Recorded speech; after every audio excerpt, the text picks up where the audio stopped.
জাহাঙ্গীর ভাই কেমন আছেন আপনি? আসসালামু আলাইকুম। ভালো আছেন? ভালো আছি। এখন আমার কাছে এসেছি, আমি অনেক ভালো আছি। আচ্ছা, ভালো থাকলে আপনার ভালো। কেমন আছো তুমি? ভালো আছো? আচ্ছা, তোমার নাম কি? সৌরভ। তোমার বাবার নাম কি? জাহাঙ্গীর আলম।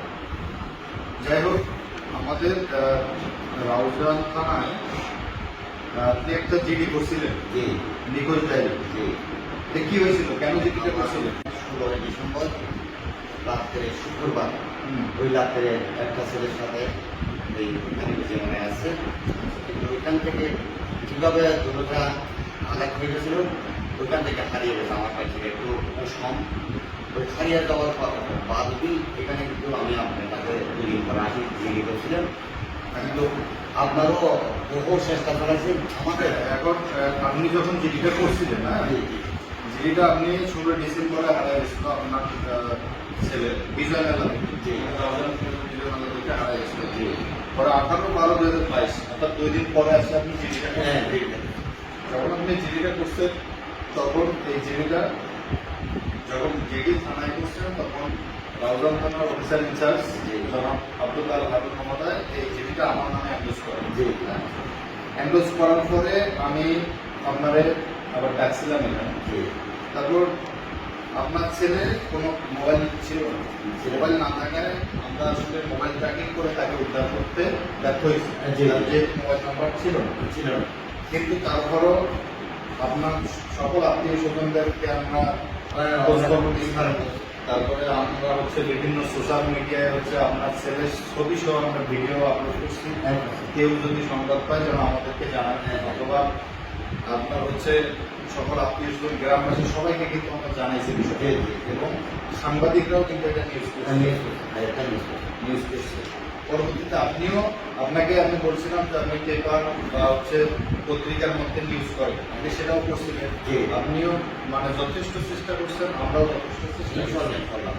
পরবর্তীতে যেহেতু 18/12/2022 ডিসেম্বরের ঘটনা, ডিসেম্বর, জানুয়ারি, ফেব্রুয়ারি, মার্চ, এপ্রিল, প্রায় 3 মাস গত হয়ে গেছে, 4 মাসের মতো। অনেক খোঁজাখুঁজির পরে আমরা বিভিন্ন সোশ্যাল মিডিয়ায়, বিভিন্ন আপনার পত্রপত্রিকায় দেওয়ার কারণে আমরা হয়তো তার সংবাদটা পাইতে গিয়েছি। আমাদের জন্য একটু সুবিধা হয়েছে।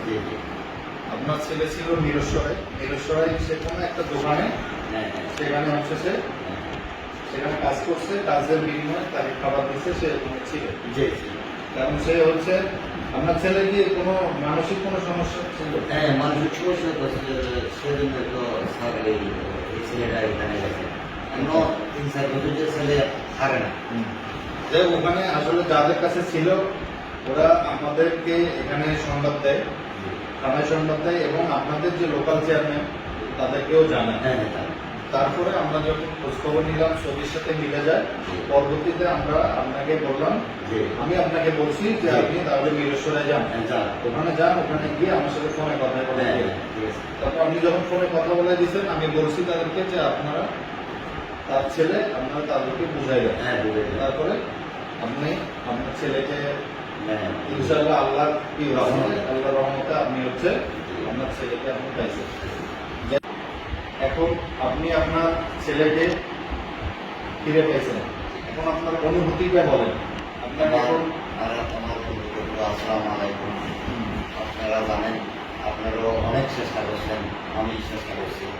যাক, আর দেশের বাসী দুয়াই আমার হিন্দু, মুসলমান এবং বৌদ্ধ, খ্রিস্টান, যা সব যা জাতি আছে, সমস্ত মানুষই হাত পরে দেওয়া হইত, এবং এখানে বসলে আর পরে সুস্থ হয়, আর ওই ওনারা সব যাইতে খাইয়ে খুব ভালো মানুষ, আর ভগবান দিয়ে আপনার নতুনে এবং খারাপকে আমি নতুনে এবং খাতাবাকি আজকে আপনার ওই খাতাবাকি ভগবান দিয়ে আইসু সবাই ভাই যেন লাগাই, মানে ধন্যবাদ ইয়ার আমার হয়ে আল্লাহ আর কোনো কিছু বলবে না, রাস্তা নাই।